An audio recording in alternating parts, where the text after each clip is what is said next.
ఓం నమో నారాయణాయ. దివ్యశక్తులు మిమ్మల్ని స్పర్శిస్తున్నాయి అన్నప్పుడు మిమ్మల్ని టచ్ చేస్తున్నాయి. దివ్యశక్తులు మిమ్మల్ని టచ్ చేస్తున్నాయి. మీ చుట్టూ ఆరాలాగా ఏర్పడడమే కాదు, మీ శరీరం లోపలికి వాటి శక్తి ప్రసరించింది. దివ్యశక్తులు మిమ్మల్ని టచ్ చేస్తున్నాయి అన్నప్పుడు ఎలాంటి సంకేతాలు కనిపిస్తాయి? అదే ఈ వీడియో అనమాట. మీరు భక్తి మార్గంలో నిరంతర భక్తి చేస్తున్న వాళ్ళకే ఇలాంటి సింప్టమ్స్ వస్తాయని చెప్పొచ్చు. నార్మల్‌గా నిత్య పూజ చేసి మీ పనులలో మీరు నిమగ్నమయ్యే వాళ్ళు వాళ్ళకి కుండలిని జాగృతి అయితదని నేనైతే చెప్పను. కాకపోతే నిత్య పూజ అనేది ఒక స్తోత్రం చేసి నిత్య పూజ అనేది నిరంతర నిత్య పూజ చేస్తూ మీరు భగవంతుని పట్ల విపరీతమైన ప్రేమ, ఆకర్షణ, బంధం అనేది ఏర్పడిపోయింది. భగవంతుడంటే మీకు ఇష్టమైపోయింది. మీ పిల్లల కంటే కూడా, మీ భర్త కంటే కూడా. అది స్లో ప్రాసెస్‌లో మెల్లిమెల్లిగా మీకు ఫస్ట్ నార్మల్‌గా భగవంతుడంటే ఇష్టం ఉండేది. అది మెల్లిమెల్లిగా ఎక్కువైపోయింది. తీవ్ర పరితాపం అనేది అయిపోయింది. మధ్యలో మీరే సాధనలేవి చేయట్లేదు. ఏ సాధన చేయట్లేదు మీరు. భగవంతుడంటే ఇష్టం కానీ మీకు. అప్పుడప్పుడు భగవన్నామాన్ని గుర్తు చేసుకుంటూ, భగవంతుడిని తలుచుకుంటూ, కొంతమంది దూరంగా ఉన్న పిల్లల్ని, భర్తను అలాంటి వాళ్ళని తలుచుకుంటుంటారు కదా! ప్రియురాలు ప్రియుడిని ఎట్లా తలుచుకుంటుంటది మనసులో మైండ్‌లో తలుచుకొని, రూపాన్ని తలుచుకొని ఎప్పుడు ఆహా! ఎక్కడున్నాడో, ఏం చేస్తుండో, వచ్చి కలిస్తే బావుండు అన్నట్టుగా అనుకుంటుంటది కదా! తలుచుకోవడం అంటారు దాన్ని. తలుచుకోవడం క్లియర్‌గా చెప్తున్నాననమాట. ప్రియురాలు ప్రియుడిని ఎట్లా తలుచుకుంటది? ప్రియుడు ప్రియురాలిని ఎలా తలుచుకుంటాడు? విరహ వేదనతోని. అర్థమవుతుందా? ఇది రామకృష్ణ పరమహంస గారు బుక్‌లో ఉంటదనమాట. క్లియర్‌గా ఆయన ఎట్లా అంటే క్లియర్‌గా చెప్తాడనమాట. కాబట్టి నేను ఆయన బుక్స్ వల్లనే నేను ఇలా తయారయ్యాననమాట. ఎట్లా అంటే ఇట్లా కూడా చెప్తాడనమాట. ఒక అక్రమ సంబంధం పెట్టుకున్న ఒక యువతి ఉందనుకోండి. ఆ విటుడు కోసం అక్రమ సంబంధం కాదు. ఒక వేశ్య ఒక విటుడు కోసం ఎట్లా పరితపిస్తూ ఉంటదో అట్లా అట్లా పరితపించే రీతిలో అంత పరితాపం ఉండాలి. కానీ ఆ అది కాదనమాట. ఆ భావన అది కాదనమాట. భగవంతుడిని కన్న తండ్రిలాగా, మన బిడ్డలాగా పరితాపం అంతుండాలనమాట. అంటే రామకృష్ణ పరమహంస గారు అన్ని విధాలుగా ఉదాహరణలుగా చూపిస్తూ మనకి అర్థం కావడం కోసం చాలా రకాలుగా చూపిస్తూ ఉంటాడనమాట. చెప్తూ ఉంటాడు. కాబట్టి ఇక్కడ నేను ఆ ప్రస్తావన తేవడం అనేది జరిగింది. అంత పరితాపం అనమాట. ఇప్పుడు గల్ఫ్‌లో భర్త పెళ్లి కాగానే పాపం కొత్తగా పెళ్లి కాగానే భర్త యుద్ధానికి ఎళ్ళిపోయిండింకా. ఎక్కడ? మిలిటరీలో ఎళ్ళిపోయిండనమాట. మిలిటరీకెళ్ళిపోయిండు. పిలుపొచ్చింది యుద్ధం అవుతుందని. ఇక ఎట్లుంటది ఆ కొత్తగా పెళ్ళైన భార్యకి? భర్తను తలుచుకుంటూనే ఉంటది రోజంతా గూడా. ఏడుస్తుంటది గూడా ఒక విషయం. ఏడుస్తారు గూడా. అట్లా అనమాట. తీవ్ర వేదనకు మానసిక వేదనకు గురవుతారు వాళ్ళు. అట్లా వెళ్ళిపోయిన వాళ్ళు నేను జూషిన. అలాంటి వాళ్ళని అందుకని మిలిటరీలో ఉన్న కుటుంబాన్ని జూషిన అనమాట. కాబట్టి అంత వేదన భగవంతుడి మీద ఉండాలనమాట. అప్పుడు గదా భగవద్ దర్శనాలు వెంట వెంటనే అవుతాయి. ప్రత్యక్ష దర్శనం గూడా అయినా ఆశ్చర్యపోవాల్సిన అవసరం లేదు. అర్థమైందా? అట్లనమాట. ఈ ఇగ మీకు ఇంత పరితాపం ఉందనుకోండి, మీరు నిత్య పూజ చేస్తేనే కుండలిని అవేకెనింగ్ అయితదని ఏం లేదు. ఇంకింత పరితాపం ఉందంటే మీకు కుండలిని జాగృతి అయిపోతదిక. అర్థమైందా?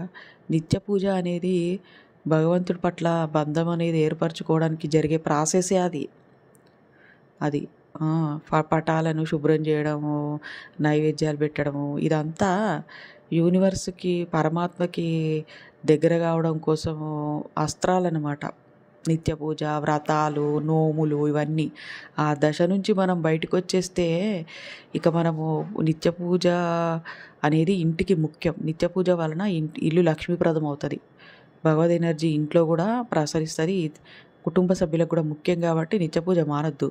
కానీ ఇక్కడ నిజాలనేవి మాట్లాడుకుంటే ఒక దశ అనేది వచ్చినప్పుడు నిత్య పూజ గూడా లేకున్నా గూడా భగవంతుడికి వెంటనే కనెక్ట్ కాగలరు. భగవంతుడు గూడా మన వైపుకు వెంటనే పెద్ద పెద్ద అడుగులేసుకుంటూ మనల్ని స్పర్శించేస్తాడనమాట. మనల్ని కౌగిలించుకుంటాడు. అంత పరితాపం వలన భగవంతుడి మీద ప్రేమ మనసే ముఖ్యమని ఇక్కడ అదే చెప్తున్నా. మనసే ముఖ్యం. మిగతావన్నీ ఉట్టిదే అనమాట. అంతా ఉట్టిత్తిదే. మనసును మీరు నిత్య పూజలో కూడా మనసును భగవంతుడి వైపుకు మళ్ళించాలి. అది మానసిక పూజలు చేయాలి. మానసిక పూజలకు సంబంధించి నిన్ననే నేను మన చూడమని వన్యం ఛానల్‌లో అద్భుతమైన వీడియో, అంటే మొన్న 4 రోజుల కింద కూడా ఒక వీడియో, తర్వాత నిన్న కూడా ఒక వీడియో అప్లోడ్ చేశాను. వెళ్ళి చూడండి. మానసిక పూజలు ఎలా చేయాలి, భగవంతుడితో బంధం ఎలా ఏర్పరచుకోవాలి, కోరికలు నెరవేరడం కోసము మనము కోరికలు నెరవేరడం కోసము భగవంతుడిని ఎట్లా ప్రార్థించాలి, ఎలా మాట్లాడాలి, ఇవన్నీ వీటి కోసం నేను ఒక వీడియో తయారు చేసి పెట్టాను నిన్న మన చూడమని వన్యం ఛానల్లో. ఓకేనా? అయితే ఇట్లా అనర్హమైనదనమాట. ఇవన్నీ అర్హతలు, సాధనలు, దీక్షలు ఇవన్నీ చేస్తేనే మనం పరమాత్మకు కనెక్ట్ అవుతామని ఏం లేదు. కాబట్టి ఇక్కడ మనం భగవంతుడితో మానసిక బంధం అనేది ఏర్పరచుకోవడం ముఖ్యం. ఇక సాధనలు, మాల జపము, భగవన్నామస్మరణలు, మంత్రదీక్ష తీసుకొని జపాలు, ఇవన్నీ బంధం అనేది ఏర్పరచుకోవడం కోసమే. కాబట్టి ఇవన్నీ చేస్తూ ఉండడం ముఖ్యం. సడన్గా బంధం అనేది ఏర్పడదు. స్టార్టింగ్లో ఇవన్నీ ముఖ్యం. స్టార్టింగ్లో మనము ఇవన్నీ చేస్తూ ఉన్నప్పుడే ఒకటి జరుగుతుంది. ఏంటిదో తెలుసా?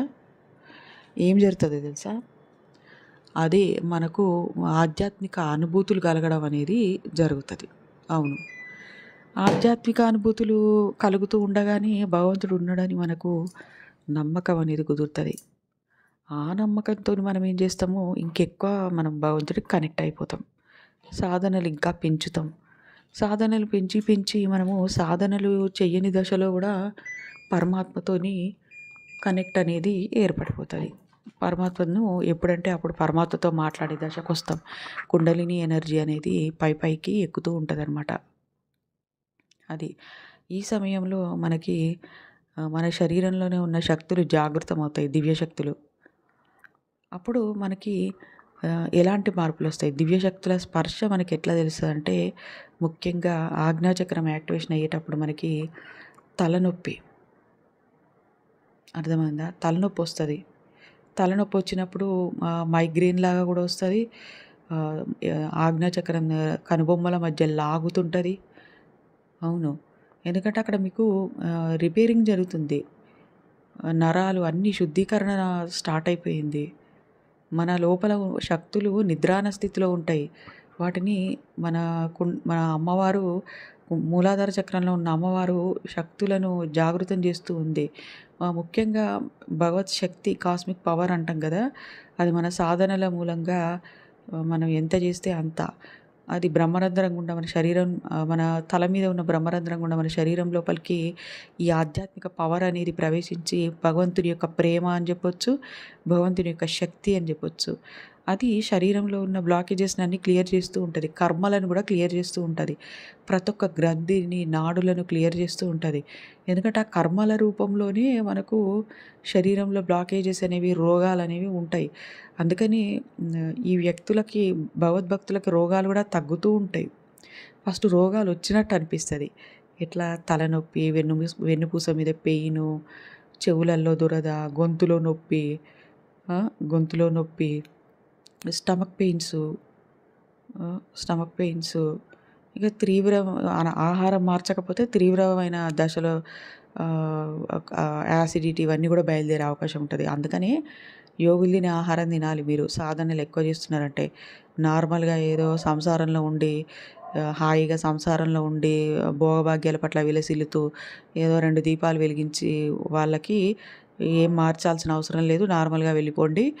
కానీ తీవ్ర పరితాపం మొదలై భక్తి మార్గాలలో సాధనలు చేస్తున్న వాళ్ళు, మాల జపాలు చేస్తున్న వాళ్ళు, భగవన్నామస్మరణ విపరీతంగా చేస్తున్న వాళ్ళు, నిత్య పూజ మనసు పెట్టి చేస్తున్న వాళ్ళు, ఇవన్నీ చేస్తున్న వాళ్ళు ఆహారాన్ని మార్చండి. నేను చెప్తున్న సిమ్టమ్స్ మీకు కనిపిస్తే, తలనొప్పి, గొంతు నొప్పి, స్టమక్లో problem, indigestion problem, acidity problem, వెనకాల వెన్నుపూస మీద పెయిన్స్, అంతేకాదు కాళ్ళు కూడా నొప్పులు అవుతుంటాయి. ఒక్కొక్కసారి బాడీ పెయిన్స్ వస్తాయి. అర్థమైందా? జ్వరం కూడా వస్తుంది ఒక్కొక్కసారి. అప్పుడప్పుడు జ్వరం కూడా వస్తుంది సాధనలు చేసే టైంలో. అది బ్లాకేజెస్ క్లియర్ అవుతున్నాయినా అని అర్థం. కాకపోతే మీకు ఆ సైడ్ ఎఫెక్ట్స్ కొట్టకూడదు అంటే ఆహారాన్ని మార్చండి. సైడ్ ఎఫెక్ట్స్ రావు మీకు. అర్థమైందా? ఇవి శరీరంలో సంబంధించిన సింప్టమ్స్ అనమాట. దివ్యశక్తులు మన శరీరాన్ని స్పృశిస్తే మన ఒంట్లోకి ఎక్కువ మొత్తంలో శక్తులు జాగృత అవుతాయి. అంటే మన శరీరంలోని షట్చక్రాలలో ఉండే అక్కడక్కడ ఉండే శక్తులైనా జాగృతి అయినప్పుడు మనకు ఇలాంటి సింప్టమ్స్ వస్తాయి. ఎందుకంటే ఒక్కో చక్రంలో ఒక్కో కమలం పువ్వు ఉంటది. తామర పువ్వు. ఆహ్, ఒక్ ఆ తామర పువ్వులు ఒక్కో చక్రంలో కొన్ని పెటల్స్ ఉంటాయి సంఖ్య. మూలాధార చక్రంలో 4 పెటల్స్. సహస్రారంకొచ్చే వరకు 1000 దళాల కమలం ఉంటది. కాబట్టి ఒక్కొక్క కమలం రేకు మీద ఒక్కొక్క దేవత అధీనమై ఉంటది. కాబట్టి సహస్రార చక్రం వచ్చే వరకు ఆ వ్యక్తి తానే పరమాత్మ అయిపోతాడు ఇంకా. అవును.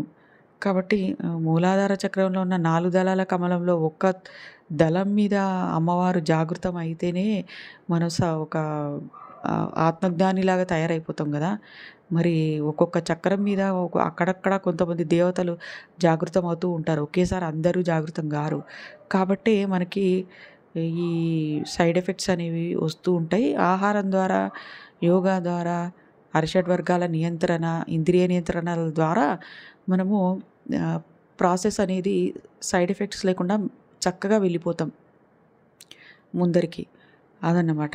అయితే ఇక్కడ మీకు చెప్పొచ్చేదేందంటే ఆహ్, మనకి దివ్యశక్తుల స్పర్శ ఎలా ఉంటదంటే ఒక్కోసారి మనం ఒక్కరమే ఉంటామండి. అది ఆ స్పర్శ గూడా మనుషుల స్పర్శలాగా ఉండదు. మెత్తటి టచ్ అనమాట. ఇది నాకు 2 టైమ్సే జరిగిందండి. నా లైఫ్ మొత్తంలో 2 టైమ్సే జరిగింది. అవును. ఇంకా మళ్ళీ జరగలేదండి. అది బాగా ఫుల్లుగా దైవ భక్తిలో ఊగుతున్నప్పుడు అంటే ఒక్కొక్కసారి ఒక్కో రోజు ఎట్లుంటదో తెలుసా అండి? తన్మయత్వంలో ఊగిపోతూ ఉంటాం. భక్తిలో రోజంతా భగవంతుడు గుర్తుకొస్తూ ఉంటాడు. ఆహ్, ఒళ్ళు పులకరించిపోతూ ఉంటది. అట్లా ఆ స్థితిలో ఉన్నప్పుడు చల్లటి గాలి తగిలినట్టుగా అనిపించడము, ఒక్కొక్కసారి సడెన్‌గా కంపనాలు మొదలవ్వడము, కరెంట్ షాక్ కొట్టినట్టు అవ్వడము, ఒళ్ళు రోమాంచితం అవ్వడము, కళ్ళల్లో నుంచి సడెన్‌గా భగవంతుడు గుర్తు రాగానే నీళ్ళొచ్చేస్తుంటాయి. పూజలో ఉండము, ధ్యానంలో ఉండము. నార్మల్‌గానే డే మొత్తంలో. ఆ టైంలో నాకు ఒకసారి ఒక దూది కంటే మెత్తని ఐస్ కంటే చల్లని స్పర్శ ఒకటి తగిలింది. నా కాళ్ళ దగ్గర అనమాట.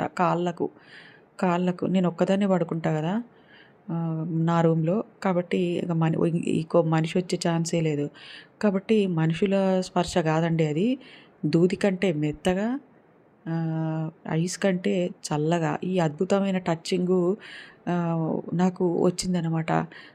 సడెన్‌గా షాక్ తినడము, ఓహ్! అనడం, ఆ అనడం ఏం లేదనమాట. ఆల్రెడీ నేను అలాంటివి అనుభవాలు చాలా వచ్చి ఉన్నా గాబట్టి నాకు వెంటనే వితిన్ సెకండ్స్‌లోనే అర్థమైతది అన్నమాట. అది అది దుష్టశక్తా, దైవశక్తా అని. దుష్టశక్తి అంటే మంటలు లేస్తాయి గానీ అట్లా గాదనమాట. చల్లని స్పర్శ అట్లా ఉండదు మెత్తని స్పర్శ. అది దివ్యశక్తే. కాబట్టి దివ్యశక్తికి నేను నమస్కారం జేసుకుంటా అనమాట. ఎందుకంటే దివ్యశక్తులయ్యుండి మరి పాదాలను ఎట్లా స్పృశించినయి అంటే మన దివ్యశక్తులు ఎట్లా అంటే రాత్రిపూట గూడా మన పాదాల ద్వారా మూలాధార చక్రం లోపలికి మన ఏంటిది పరమాత్మ యొక్క ఎనర్జీ పాదాల ద్వారా మూలాధార చక్రంలోకి వెళ్తదనమాట. కుండలిని అవేకెనింగ్ జాగృతి జేయడానికి. అట్లా గూడా వెళ్తది. పరమాత్మకు కాళ్ళు, చేతులు మనం స్వరూపులమండి. కాళ్ళు, చేతులు అవన్నీ ఏమి ఉండవు.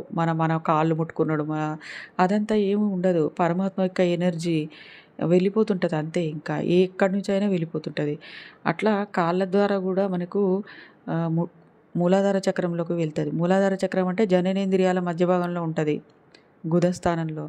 వెన్నెముకకు కింది సైడ్ అనమాట. వెనక సైడ్ అనుకుంటే. కాబట్టి అట్లా వెళ్ళి మనకు కుండలిని జాగృతి చేసే ప్రాసెస్‌లో అవుతుంటదనమాట. Process start అవుతుంటది. అందుకని ఒక్కొక్కసారి కాళ్ళు గూడా విపరీతంగా నొప్పులవుతుంటాయి. అంటే ఇంట్లో పని జేయకపోయినా గూడా. ఏ జబ్బు లేకపోయినా గూడా. అదనమాట. అట్లా నొప్పులు విపరీతంగా కాళ్ళు నొస్తాయి కొద్దిసేపు. రాత్రిపూట పడుకోగానే. అదన్నమాట. ఇక భజనలు, కీర్తనలు విన్నా గూడా అద్భుతమైన ఒళ్ళు రోమాంచితమవుతది. ఇంకా మన కళ్ళ ముందు చిన్న చిన్న నక్షత్రాలు ప్రత్యక్షమవుతాయి. అంటే చాలా పించ్ ఆఫ్ అనమాట. అది ఆహ్, మన సబ్‌స్క్రైబర్ ఒకటి చాలా బాగా చెప్పిందండి. అది నేను స్క్రీన్‌షాట్ తీసుకోలేదు. కానీ ఆహ్, సైంటిఫిక్‌గా గూడా చెప్పిందనమాట. ఎందుకంటే పరమాత్మతో అంతరిక్షంతో మనం యూనివర్స్‌తో కనెక్ట్ అయినప్పుడు అది గూడా యూనివర్స్ పరమాత్మేగా. మనకు కనెక్ట్ అయినప్పుడు అక్కడ ఉన్న గెలాక్సీలో ఉన్న నక్షత్రాలు అనేవి కాంతి పుంజాలు మనకు కనిపిస్తూ ఉంటాయన్నమాట. అట్లా అనుకోవచ్చు. అది దివ్యశక్తులు అని కూడా మనం ఇట్లా అనుకోవచ్చు. నాకు ఇది నాకు ఇప్పుడు గూడా అప్పుడప్పుడు జరుగుతూ ఉంటదండి. కోటి నక్షత్రాలు నా కళ్ళ ముందల ప్రత్యక్షమవుతాయనమాట. సడెన్‌గా అట్లా కోటి నక్షత్రాలు కనిపిస్తాయనమాట. అయితే స్టార్టింగ్‌లో ఎప్పుడు భక్తి మార్గంలోకొచ్చిన కొత్తలో ఈ విధంగా జరుగుతున్నప్పుడు నాకు ఐ ప్రాబ్లమ్ వచ్చిందనుకున్నా. ఆహా! కంట్లో ప్రాబ్లమ్ వచ్చింది అనుకోని నేను కంటి పరీక్షకైతే ఏం పోలేదులెండి గానీ చూసినా అనమాట. ఆ 2, 3 రోజులు అట్లనే కనిపిస్తూ ఉంటే, ఇక ఐ స్పెషలిస్ట్ దగ్గరికి వెళ్దాం అనుకున్నా. అవును. కానీ అది భక్తిలో ఎక్కువగా విపరీతంగా ఉర్రూతలూగుతున్నప్పుడు అంటే భగవంతుడి పట్ల విపరీతమైన ఆకర్షణకు గురైనప్పుడు అలాంటి సింప్టమ్స్ వస్తున్నాయి. అదీ గాక కుండలిని జాగృతి అయ్యింది గాబట్టి భక్తి మార్గంలోకి రాగానే ఒక జ్ఞానం అనేది వస్తదనమాట. ఏ సింప్టమ్ ఏంది అనేది తెలిసిపోతుంటదనమాట. ఇప్పుడు టచింగ్ అని జెప్పినా గదా! అది పాజిటివిటీ టచ్చే. అది దివ్యశక్తుల టచ్చే. ఆ నక్షత్రాలు కూడా దివ్యశక్తులవే అని ఒక ఇంటిమేషన్ మనకొస్తుంటదనమాట మైండ్‌లో. పీనల్ గ్లాండ్ అనేది ఆజ్ఞాచక్రం యాక్టివేషన్ అవ్వడం మూలంగా. కాబట్టి తెలిసిపోతుంటది. మనం తప్పుగా అనుకోవడం ఏమీ లేదు.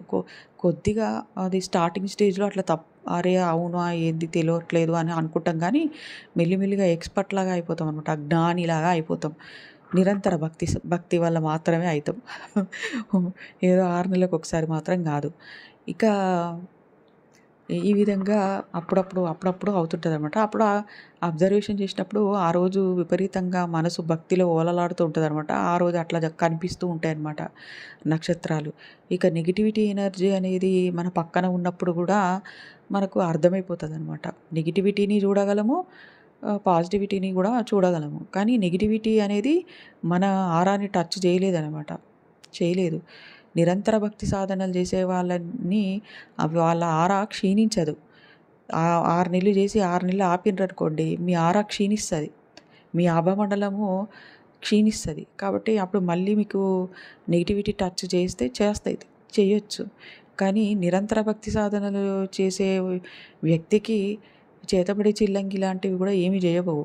సరే కర్మ ప్రకారంగా మీ పూర్వజన్మ పాపకర్మ ప్రకారంగా మీకు ఒక జబ్బు రావాల్సి ఉంది. ఎవరో మీకు చేతబడి చిల్లంగి చేయాల్సిన కర్మ ఉంది. మీరు పూర్వజన్మలలో ఎవరికో చేస్తే మీకు ఈ జన్మలో ఎవడో మీకు చేతబడి చేస్తాడు. కాబట్టి అక్కడ కూడా కర్మ ప్రకారంగానే జరుగుతది. అదన్నమాట. కాబట్టి అలాంటి వాటికి మనం ఎఫెక్ట్ అయ్యే అవకాశం ఉంటది. కానీ ఇక్కడ పాపకర్మ కరగదీయడానికి భగవంతుడు కర్మనిస్తాడు.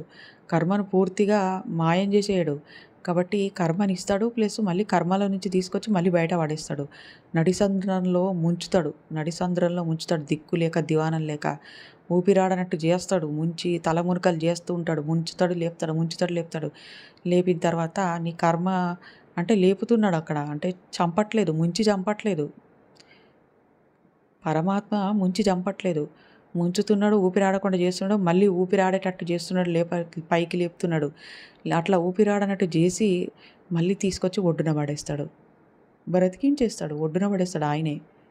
కాబట్టి ఇక్కడ పాపకర్మలు అనుభవించేటప్పుడు మనకి అపాయం వాటిల్లదు. ఎందుకంటే భగవంతుడి ఒళ్ళో మనం ఉన్నాం కాబట్టి.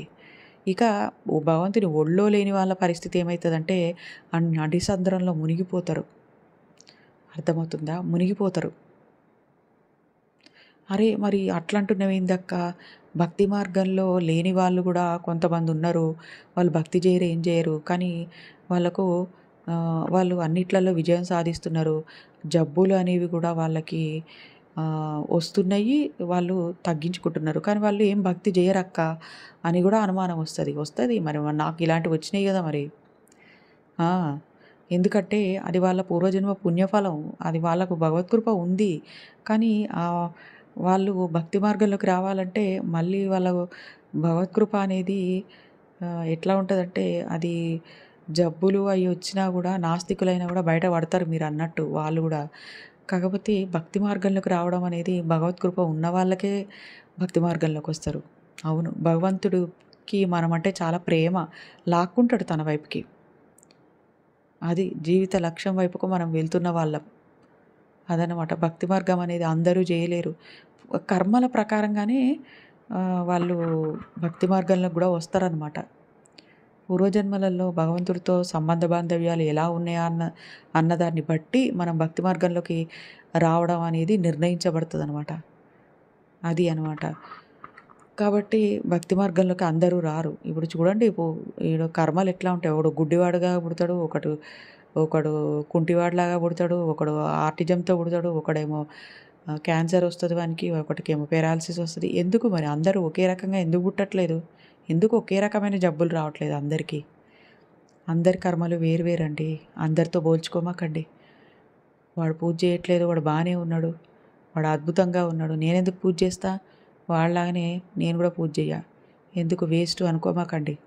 పప్పులో కాలెయ్యమాకండి. పప్పులో కాదు, బురదలో ఊబిలో కాలేస్తారు మీరు ఇలాంటి వాళ్ళు. ఎవరి కర్మ వాళ్ళదే. నిజతత్వంలో జీవించాలి. భగవత్తత్వంలో జీవించాలి. భగవంతుడే నిత్య సత్యం. కాబట్టి పరమాత్మను పరమాత్మను మన మనసులో ప్రతిష్ఠాపించుకోవడం కోసం, పరమాత్మ మనసులో మనము ప్రతిష్ఠాపించుకోవడం కోసం మనం జన్మించిందే. అదే అన్నమాట. టాస్క్ ఏందంటే సంసారాన్ని బాధ్యతగా చూస్తూ మళ్ళీ ఇక్కడ పరమాత్మ వైపుకు అడుగులు వేయడమే టాస్క్ అనమాట. మాయను జయిస్తూ ఇదే టాస్క్.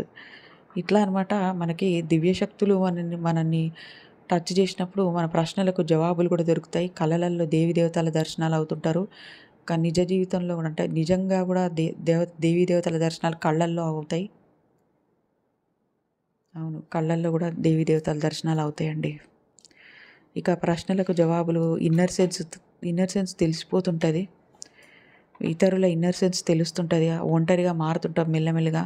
మైండ్ పవర్ పెరిగి మన ఇంట్లో ఉన్న సమస్యలను కూడా మన మైండ్ పవర్‌తోని ఈజీగా పరిష్కరించేస్తూ ఉంటాం. అది భగవత్ కృప వల్ల జరుగుతది. మనం ఏదో తెలివి కల్లోలం అయిపోయినామని కాదు. అక్కడ మైండ్‌ని స్ట్రాంగ్‌గా చేయడం ప్లస్ మైండ్ పవర్‌ని పెంచడం పీనల్ గ్లాండ్ యాక్టివేషన్ మూలంగా అట్లా జరుగుతది. మనకు ప్రాబ్లమ్స్ వచ్చినప్పుడు ఎవరో వచ్చి దూతలాగా వచ్చి మనకు సహాయం చేసి పోతూ ఉంటారు. భగవంతుడి పట్ల విపరీతమైన విశ్వాసం, నమ్మకం ఇవన్నీ జరుగుతున్నప్పుడు ఇంకా విశ్వాసం రాదా అండి? సృష్టిలోనే ఒక శక్తి ఉంది అని చెప్పి నమ్మినప్పుడు ఉపాసనలు, సాధనలు ఎక్కువ చేస్తుంటాం. విశ్వాసం, నమ్మకం ఎక్కువైతది. కోరికలు తీరడం మూలంగా కోరికలు తీరిన తర్వాత అనిపిస్తది. ఒక దశకొస్తాం. ఈ కోరికల కోసమా నేను పూజలు మొదలుపెట్టిందని సిగ్గొస్తది. అట్లాంటి పరిస్థితి కూడా వస్తది. కోరికలు ఘోరబుద్ధి కాదు. ఎందుకో తెలుసా? ఈయన కోరికలు తీర్చేస్తాడు. మన పరమాత్మ మన మనసులోనే జాగృతమైండు. ఆయనకు అన్నీ తెలుసు. ఇంక అడగడం ఎందుకు అన్నీ. అడగందే మాయా అమ్మ ఉంటది కదా! మాయా అమ్మ అడగందే అమ్మ అన్నం పెట్టదు అని అంటారు కదా శాస్త్రం. అవునా? కానీ నిజంగా ప్రేమ వల్ల తల్లులుంటరు. మాయ తల్లులు కూడా అడగకుండానే అన్నం పెట్టేస్తారు. అవును. అయితే పరమాత్మ కూడా అంతే అనమాట. అడగకుండానే మనకి అన్నీ సమకూర్చేస్తూ ఉంటాడనమాట. ఇక అడగం మనం. అడగడం మర్చిపోతాం. నిజం తెలుసా? నేనిప్పుడు ఆ స్థాయిలోనే ఉన్నా. నేను మా అబ్బాయి జాబ్ కోసం అడగాలి అని చెప్పేసి సాధనలు, పూజలు చేస్తుంటా కదా! అడగకుండానే ఆ సాధన అయిపోతది. పూజ అయిపోతది. నేను ఆ పూజలో నుంచి లేస్తా. అయ్యో! నేను అడగనే లేదేంది అనుకుంటా. కానీ ఆ కోరిక ఫుల్‌ఫిల్ అయితేనే ఉంటాయి అవి. తెలుసుకుంటాడు. పరమాత్మకు తెలియంది ఏంటిది? ఆయనకు చెప్పాల్సిన అవసరమే లేదు. అట్లనమాట. మళ్ళా పీనల్ గ్లాండ్ యాక్టివేషన్ అవ్వడం మూలంగా ఆజ్ఞాచక్రం దగ్గర మనము ఇమేజెస్‌ని చక్కగా చూడగలుగుతామండి. మానసిక పూజలు ఈజీగా చేయగలుగుతాం. మానసిక యాత్రలు కూడా. మానసికంగా ఇమేజెస్ అనేవి క్లియర్‌గా కనిపించి అక్కడ మనల్ని మనము భగవంతుడిని ఊహించుకొని పూజలు అక్కడే చేసేయగలుగుతాము. అంటే థర్డ్ ఐ దగ్గర. అలాంటి స్టేజ్‌కి మనం వస్తాం. కళలల్లో గూడా మనకు మంత్రోపదేశం జరిగే అవకాశం ఉంటది. కళలల్లో గూడా తెల్లటి ప్రకాశం కనిపిస్తుంటది దివ్యశక్తులు మన దగ్గరకొచ్చినప్పుడు. అంతేగాదు భగవంతుని ఆశీర్వాదం లభించిందని అర్థం చేసుకోండి. భగవత్ కృప మీకొచ్చేసింది. ధ్యానంలో గూడా ఈజీగా ప్రవేశిస్తారు. ఓకేనా అండి. చాలా వరకు చెప్పిన. నెక్స్ట్ వీడియోలో మళ్ళీ మనం కలుసుకుందాం. ఓం నమో నారాయణాయ.